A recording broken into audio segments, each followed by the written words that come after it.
shouldn't be afraid to make changes in your life. Everyone makes mistakes, but it's how a person deals with them that matters.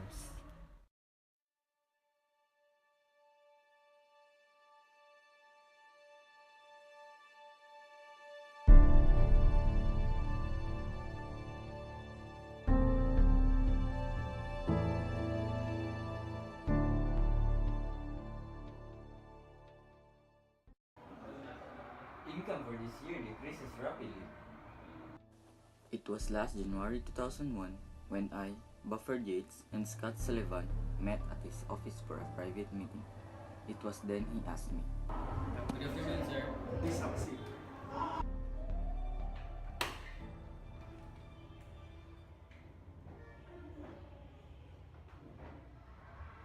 Please, reclassify some of the company expenses. I'm asking you just this once, because our company are facing huge fall beginning last year. If we move off our expenses in our income statement, our company's problem will be strengthened out soon. I don't think that was the right thing to do, but I had been asked and I was asking him to do it.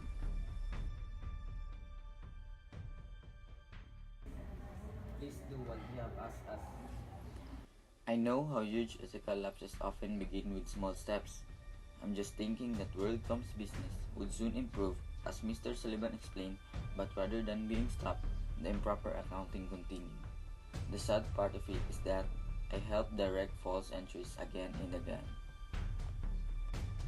I already realized that there was no end to the company's woes. I became depressed.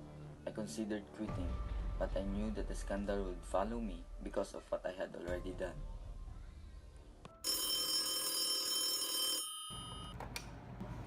Hello, this is from Miss Cynthia's office. I am one of the internal auditors in a company that you are working with.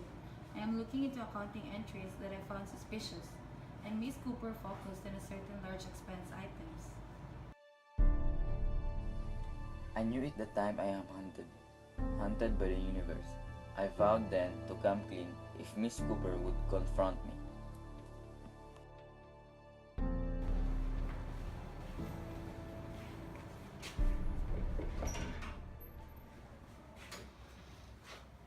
Did you know about the entries? Was there any support for them? I knew the entries, but there was no support for them. As planned, I confessed everything about the false entry. What have you planned to tell the SEC if officials asked about the bookkeeping? I hope they wouldn't ask. The news broke out inside the company. I knew then I was in a big trouble. I attempted to talk to a WorldCom lawyer, but declined me. You should hire your own lawyer and stop confiding in WorldCom because Mr. Mayor, I can't accept your case, but I wish you luck. I knew then I would lose my job.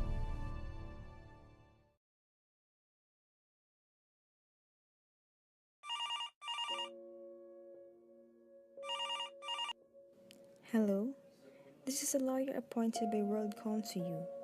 You know that no one would believe you that Mr. Sullivan had pulled off the fraud alone, right?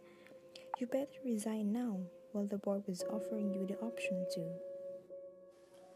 I was very down that time. I cannot contain it, so I called my wife and tell her everything.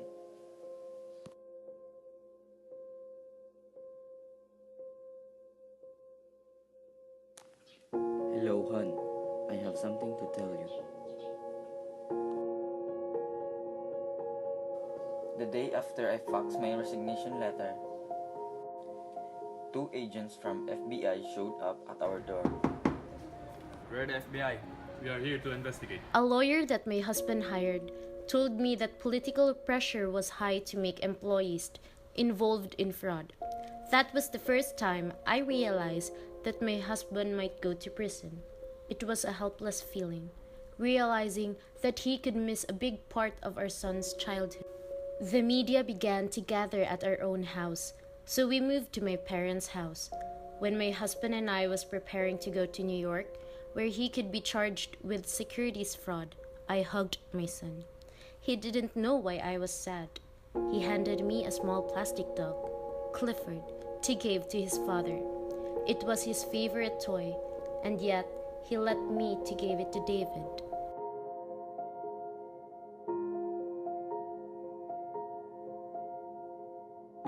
You shouldn't be afraid to make changes in your life. Everyone makes mistakes, but it's how a person deals with them that matters. My husband was pleaded guilty.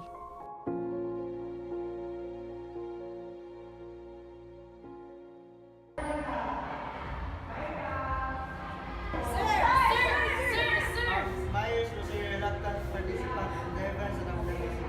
He recognizes that as a corporate officer, those facts do not relieve him of responsibility in this matter.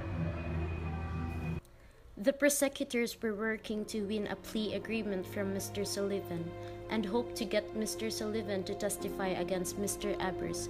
And on March 2, 2004, Mr. Sullivan pleaded guilty to 3 counts of securities fraud and agreed to testify against Mr. Abers.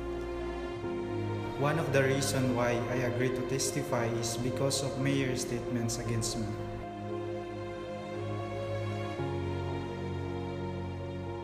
The same day, Mr. Abers was indicated on fraud charges.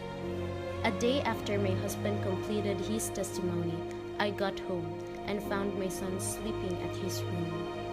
I didn't tell Jack about his father may have spent time in prison. He doesn't understand what's going on. He loves his daddy. What do you say when daddy doesn't come home? He borrowed a bicycle and is trained to climb one particular steep hill, and the acceleration of riding down the other side made him believe good times still lay ahead.